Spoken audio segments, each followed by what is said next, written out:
Hello guys, আমি রবীন্দ্রনাথ মাহাতো। আমি review দিতে চাইছি পুরুলিয়া ভিজিট করা একটা হোটেলের। এটা আমার সব থেকে বেস্ট লেগেছে গোটা পুরুলিয়ার মধ্যে যেটা আছে। পাথরডি জায়গা, যেটা মোটামুটি পড়বে ওই অযোধ্যা যেতে রাস্তায় পড়বে। অযোধ্যা থেকে মোটামুটি 15 কিলোমিটার দূরে। রিসর্টটার নাম হচ্ছে ওটুজন রিসর্ট অ্যান্ড অ্যাডভেঞ্চার ক্যাম্প। এই ওটুজন রিসর্ট অ্যান্ড অ্যাডভেঞ্চার ক্যাম্প, এই রিসর্টটা হচ্ছে এমনই একটা রিসর্ট যেটা সব দিক থেকে বেস্ট না। কীরকম, সেখানে আমার সব থেকে ভালো লেগেছে যে সেটা পুরোপুরি নেচারকে আকৃষ্ট করার জন্যই সেই রিসর্টটা আছে। পুরোপুরি একদম পাহাড় কোলেই, পাথরটি যে পাহাড়টা আছে, অযোধ্যা সংলগ্ন পাহাড়টা একদম পুরোপুরি পাহাড় কোলেই।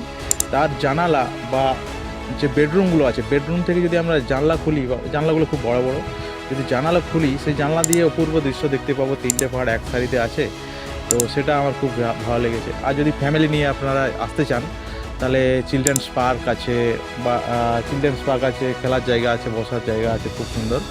আর পার্কগুলো খুব ভালোভাবে, আর সেখানে যে গাছগাছালিগুলো আছে, ফুলের গাছ বা গার্ডেন টাইপ, সবই হেভি। মানে হেভি বলতে হেভি, মানে আপনার মনেই ভাবতেই পারবেন না যে পুরুলিয়ার মতো জায়গায় এরকম একটা রিসর্ট আছে বলে।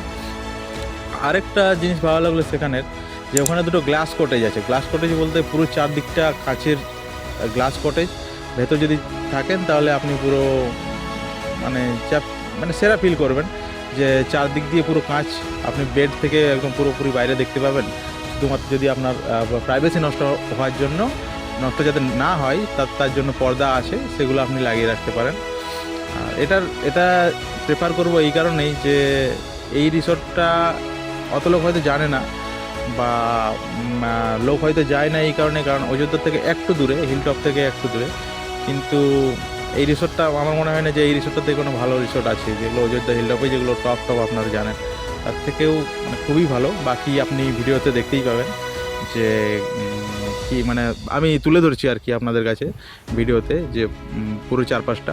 আরেকটা ভিন্টেজ একটা ব্যাপার আছে, যে রুমে যত সব খাট আছে, রুমে যত সব বেডরুম বা আলমারির যে ডেকোরেশনগুলো আছে, সেগুলো আনা হয়েছে কৃষ্ণনগর রাজবাড়ির থেকে।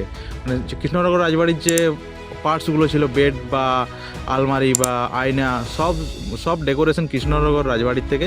তাহলে আপনি সেই রুমগুলোতে একটা ফিল পাবেন, পুরোপুরি ভিন্টেজ ফিল পাবেন।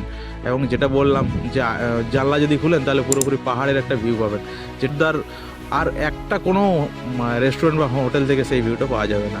বাকি দেখতে থাকুন, আর লাইক সাবস্ক্রাইব সেটা তো করবেন যদি ভালো লাগে।